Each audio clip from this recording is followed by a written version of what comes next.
যাবেন আমাদের ওখানে পাঠ এই 15ই জানুয়ারি থেকে শুরু হয় আমাদের পল্লীশ্রী।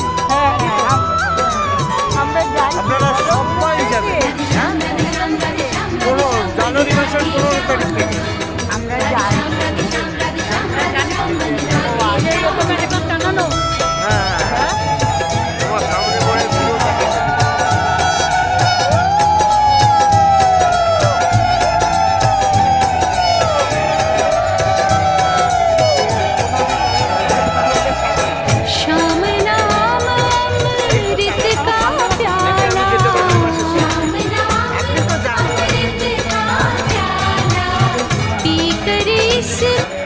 এখন বাগান চলে গেছে, এখন জল ভর্তি যাবে এখন সব মানুষ হেঁটে রোজে গাছগুলো সামনে দিয়ে হাঁটে।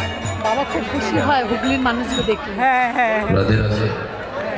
আগে ভাগবত মতলব কি, ভাগবত ভিতরেই ভগবান আছে। যেরকম বাসুদেবজি গোপাল को মাথায় নিয়েছে না, তাই ভাগবতের ভিতরে সাক্ষাৎ ভগবান গোপালজি বিরাজমান আছে। তাই ভাগবতজি আগে চলবে, শ্রীবৃন্দে মারানি, পরে আমরা ভাই লোক কীর্তন করবে, তোমরা পিছনে চলবে। হ্যাঁ।